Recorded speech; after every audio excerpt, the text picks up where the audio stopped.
أعوذ بالله من الشيطان الرجيم. بسم الله الرحمن الرحيم. الرحمن علم القرآن خلق الإنسان علمه البيان.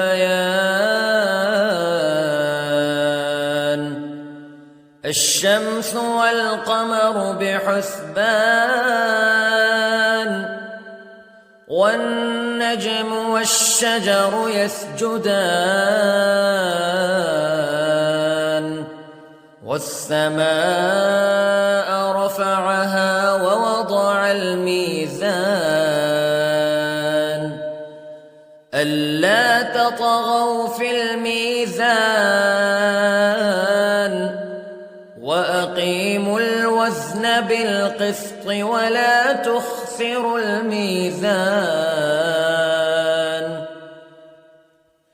والأرض وضعها للأنام فيها فاكهة والنخل ذات الأكمام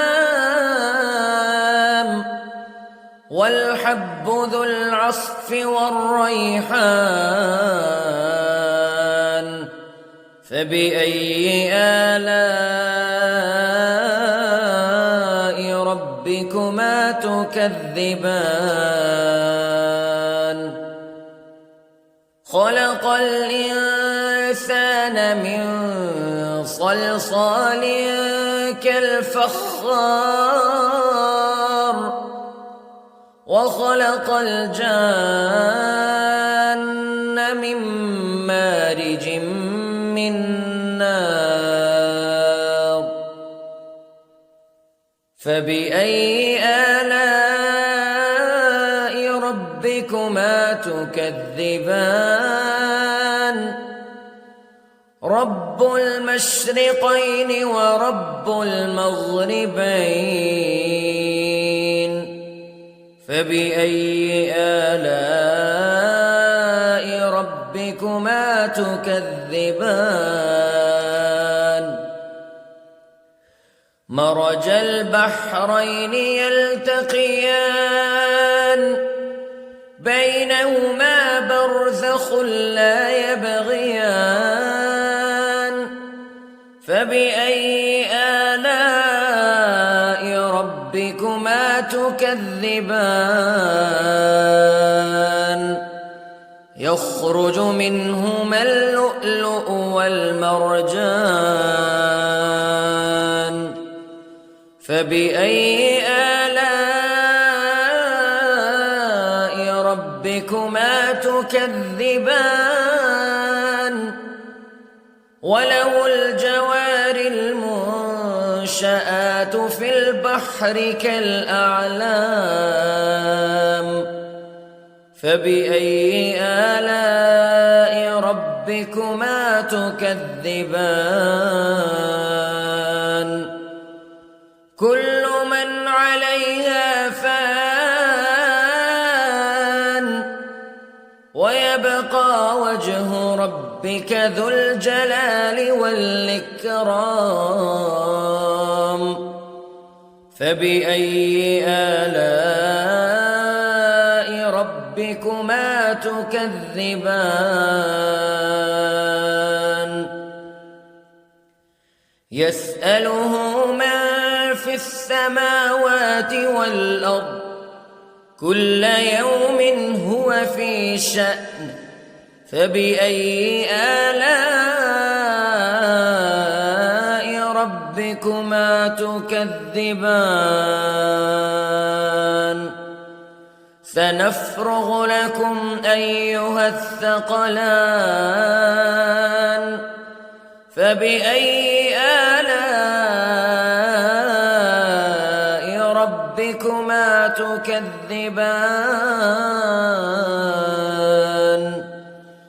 يا معشر الجن والإنس استطعتم أن تنفذوا من أقطار السماوات والأرض فانفذوا لا تنفذون إلا بسلطان فبأي آلاء ربكما تكذبان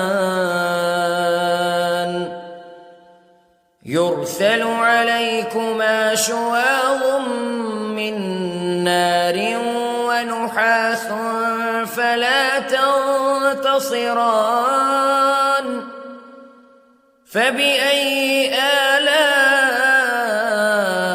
ربكما تكذبان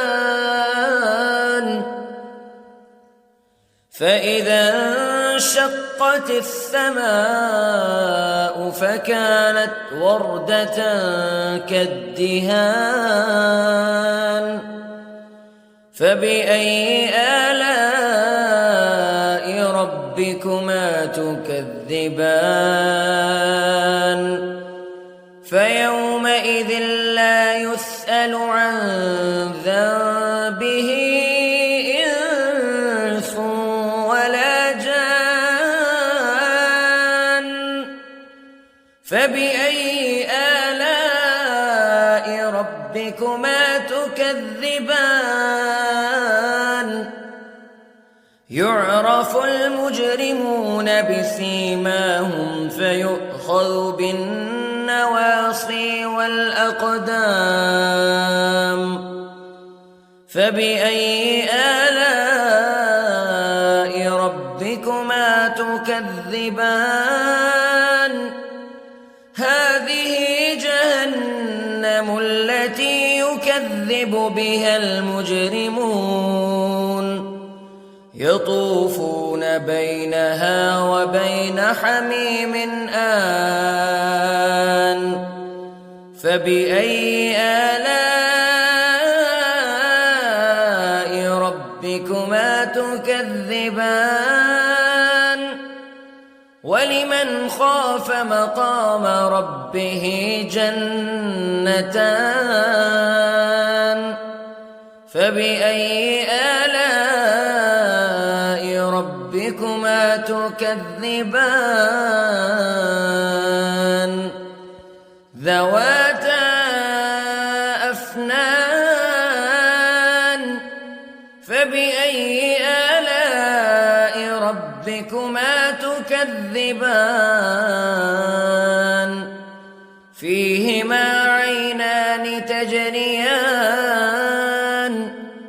فبأي آلاء ربكما تكذبان فيهما من كل فاكهة زوجان فبأي آلاء ربكما تكذبان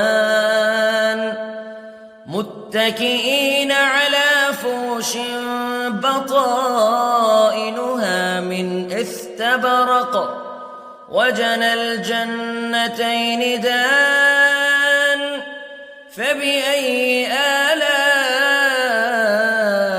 ربكما تكذبان فيهن قاصرات الطرف لم يطمثهن إنس قبلهم ولا جان فبأي آلاء ربكما تكذبان كأنهن الياقوت والمرجان فبأي آلاء ربكما تكذبان هل جزاء الإحسان إلا الإحسان فبأي آلاء ربكما تكذبان ومن دونهما جنتان فبأي آلاء ربكما تكذبان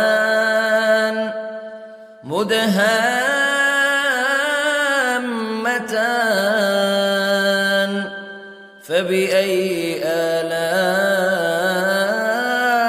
ربكما تكذبان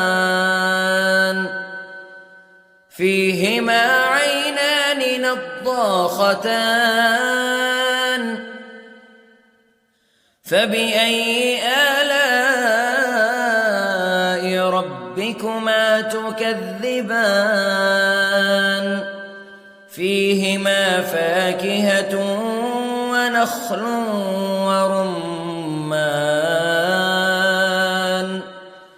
فبأي آلاء ربكما تكذبان فيهن خيرات حسان فبأي آلاء ربكما تكذبان حور مقصورات في الخيام فبأي آلاء ربكما تكذبان لم يطمثهن إنس قبلهم ولا جان فبأي آلاء ربكما تكذبان